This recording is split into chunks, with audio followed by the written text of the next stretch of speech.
Hello friends, welcome to our YouTube channel Target Nursing. So friends, as you all know that in previous lecture we have completed the topic development of zygote, and now in this lecture we are going to continue a new topic which is named as normal labor. So before starting the lecture, just do like, subscribe and share the video. So let's start it. So friend, let's start today's lecture with the topic name normal labor. So we are going to start the lecture with topic normal labor, and it is very important topic for everyone who are in their college and doing the course of nursing, and for those who are preparing for the competition exams. Okay, it is important for both, for the your college examination and for your competition examination. It is also important. So today we are going to see about normal labor. Okay, so first of all, the definition of normal labor. What is the definition of normal labor?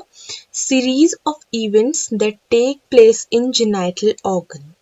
Okay, it is a kind of events that take place in genital organs in an effort to expel the viable product of conception out of the womb through the vagina into the outer world. It is known as labor. So what does the normal labor means, or the labor means? That it is a series of events that take place in genital organ. It is a kind of events, it is a series of events that take place in genital organ, and this series of events is why this series of events is occurring in an effort to expel the viable product of conception. ये जो जितने भी events जो हो रहे हैं genital organs में, किस लिए हो रहे हैं? एक्सपेल करने के लिए वायबल प्रोडक्ट ऑफ कंसेप्शन को आउट ऑफ द वॉर्म. ओके, सो व्हाट इज वॉर्म? As we have seen earlier in earlier classes, that the second name of uterus is also known as worm. So the series of events take place in genital organ in order to expel out the viable product of conception out of the womb through vagina into the outer world. Okay, so it is a definition of labor. Okay, it is a series of events that take place in genital organ in order to expel out the viable product of conception out of the womb through vagina into the outer world. It is known as labor. Okay, now which is preterm labor? We have heard a lot the word preterm labor. So what is preterm labor? As we can see by name only that it is pre. Pre means prior. Okay, pre means prior. Term means term pregnancy. We used to say na term pregnancy. Term pregnancy means it is a term pregnancy जब हमारी pregnancy का actual time, जो हमारे delivery का जो actual time होता है वो कंप्लीट हो जाता है, which is known as term pregnancy. Okay, so it is pre term. Pre term means it is prior to the time of delivery. Okay, so delivery से पहले, नॉर्मल डिलीवरी डेट से पहले. Okay, so it may occur prior to 27 completed weeks. Okay, so जो normal जो हमारा pregnancy का जो time होता है वो होता है 37 weeks, 37 complete weeks. But in pre term what happens, जो लेबर होगा वो 37 वीक से पहले ही अकर हो जाएगा. Okay, so the labour will start before 37 completed week. It is known as preterm labour. Okay, जो लेबर का नॉर्मल टाइम होगा उससे पहले जो लेबर स्टार्ट हो जाएगा उसे हम प्रीटर्म लेबर कहेंगे. Okay, and now what is delivery? So don't confuse between labor and delivery. They both are different word. Okay, don't think that they are same. Labor is different and delivery is different. What is delivery? Labor we have seen, and now we are going to see delivery. About delivery. Delivery is the expulsion or extraction of viable fetus out of the womb. It is not synonymous with labor. Okay, delivery can take place without labor, as in elective cesarean section. Okay, so labor is a normal process, it is a natural process, but delivery can take place without labor. अगर mother को labour नहीं हुआ है फिर भी हम delivery take place कर सकते हैं. कैसे कर सकते हैं? बाय इलेक्टिव सिजेरियन सेक्शन के थ्रू कर सकते हैं. ओके, इस टाइम पे क्या होगा कि मदर को लेबर स्टार्ट भी नहीं होगा, बट हम क्या कर सकते हैं? डिलीवरी कर सकते हैं. So delivery is different and labour is different. Okay, delivery में बी विजाइनल, आइदर स्पॉन्टेनियस और एडेड, और इट में बी एब्डोमिनल. जो डिलीवरी होती है वो विजाइनल भी हो सकती है, ओके, स्पॉन्टेनियस भी हो सकती है और एडेड भी हो सकती है. ओके, स्पॉन्टेनियस मतलब कि नेचुरल बर्थ भी हो सकती है, ओके, और एडेड मतलब कि by the use of aids. ठीक है, मीन्स द इंस्ट्रूमेंट्स और द मेडिकल इंस्ट्रूमेंट्स और द मेडिकल मेडिसिन्स वगैरह, उनके वजह से भी हो सकती है. एंड इट में भी एब्डोमिनल. एब्डोमिनल कैसे होगी? जब सिजेरियन सेक्शन होगा. Okay, so delivery is not synonymous with labor. Okay, so don't confuse between labor and delivery. Delivery can happen without labor, as in elective cesarean section. Okay, elective means which is pre-planned. Elective means which is pre-planned. Okay, so now next is parturition. We have heard the name parturition. Parturition is the process of giving birth. Parturition is the process of giving birth. And this question is asked by examiner so many times in Viva. Okay, so don't confuse that what is parturient. Parturient is different and parturition is different. Parturition is the process of giving birth and parturient is the patient is in labor. Okay, पार्टुरेंट हम किसे कहेंगे? उस patient को कहेंगे जो labour में है. Okay, and now the normal labour. We are going to study about normal labour. Normal labour is also known as eutocia. Okay, और eutocia. Criteria. What is the criteria of normal labour? which criteria should be there so that we can say that this labor is normal? So what are those criteria? First one is spontaneous in onset and at term. Okay, it should be spontaneous in onset and at term. Okay, and the second one is vertex presentation. If the fetus is having vertex presentation, that means it is a normal labor without undue prolongation. If there is no prolongation in labor, then the labor should be included in normal labor. The fourth one is natural termination with minimal aids. Natural termination with minimum aids means that natural delivery should occur or natural labor will occur without using with minimal aid, without using any instrument or any medicine. Okay, natural termination. Okay, the fifth one is without having any complication. The labor without complication should be included in normal labor. Okay, without having any complication affecting the health of mother and or the baby. When the labor is having no complication and it was not going to affect the health of mother or baby, so it can be included in normal labor. So there are 5 points so that we can say that a labor is normal. First one is spontaneous in onset at term and with vertex presentation without undue prolongation and natural termination with minimal aids and without having any complication that affect the health of mother and baby. Okay, it is normal labor and it is also known as ectosia. And now the abnormal labor. What is abnormal labor? How can we say that this labor is not normal? When these criteria are not fulfilled, then only we can say that this labor is not normal labor.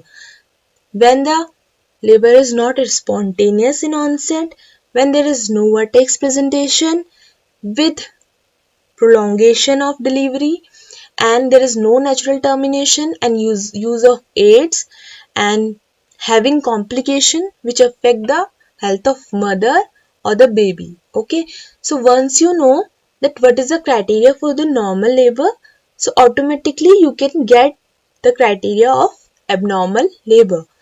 Okay, and the abnormal labor is also known as dystocia.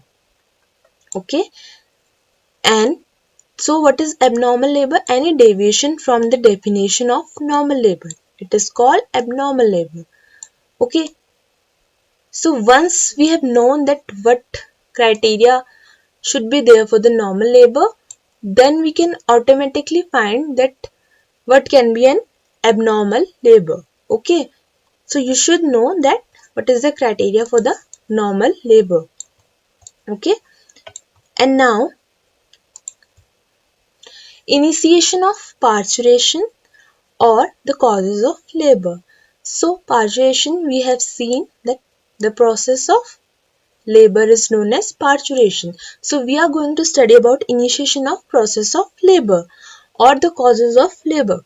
Okay, so now I have made this process in a flow chart, so we're gonna see it.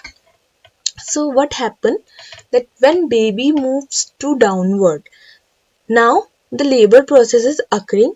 So obviously the baby moves downward, means the baby is going to descend. Okay, when the baby moves downward, what happens? The fetus, जो fetus है हमारा उसका hypothalamus, ठीक है, it will activate and release CRH. What is CRH? CRH, corticotrophic releasing hormone. The hypothalamus of fetus, when the fetus move downward, the hypothalamus of fetus will activate and it will release CRH, which is corticotrophic releasing hormone. And after corticotrophic releasing hormone, it will increase the size of CRH. And due to this increased size of CRH, what happens? It stimulates the anterior pituitary of fetus. Firstly, what happens? When the fetus is moving downward, what happens? The hypothalamus is activating and it releases CRH. Okay, CRH, now this amount of CRH is increased. So what this increased CRH will cause, it stimulate anterior pituitary of fetus. Now from the anterior pituitary, it will release ACTH, which is adrenocorticotrophic hormone. From anterior pituitary, now ACTH will release. Okay, from hypothalamus CRH is releasing and from anterior pituitary ACTH is releasing. Okay, and after release of ACTH, what happens? It works on adrenal cortex of fetus. Okay, now this ACTH will work on the adrenal cortex of the fetus. And what happens? It works on the adrenal cortex of fetus and after that it will release glucocorticoid. From adrenal cortex it will release what? It will release glucocorticoid. Okay, and this glucocorticoid stimulate the placenta. Okay, this glucocorticoid which is released from adrenal cortex of fetus, it stimulate the placenta. It will stimulate the placenta and it cause increased secretion of estrogen. Okay, so as we all know that we have seen the menstrual cycle, and that time I told you that increased level of progesterone and estrogen helps to maintain pregnancy. So here we are studying about labor process. So obviously there are increase of estrogen and progesterone already in mother's body. So what happens after the glucocorticoid stimulate the placenta? It will increase the secretion of estrogen. Progesterone is already increased here, but now after glucocorticoid stimulation, it will increase estrogen. They both are already increased, but after the glucocorticoid release, it will increase more. Estrogen will increase more. Okay, so when the estrogen will increase more, then what happen? Relatively, progesterone level will fall. Okay. At this time, what happen here? When it stimulates the placenta, that time progesterone is high and estrogen both are high. But what happens? This glucocorticoid stimulate the estrogen and increase the release of estrogen. Okay, it was already increased, but now this is more than progesterone. Okay, its level is more than progesterone. So when the estrogen level increase, relatively the progesterone level decrease. When estrogen will increase, then relatively the progesterone will decrease. Progesterone is a tocolytic agent. Okay, so what is tocolytic agents? Tocolytic agents are widely used to treat what? Premature labors. ठीक है, these tocolytic agents are used to treat premature labor because they inhibits the labor or slow down the contraction of uterus. Okay, what they do, these tocolytic agent, what they do, they inhibit the labor or slow down the contraction of uterus. Okay, inhibit करते हैं ये labour को और slow down करते हैं contraction को. Okay, so now what happens when estrogen is increased, progesterone level will decrease. But this, okay, now the progesterone level is decreased. So what happens? The contraction will increase because this cause decrease.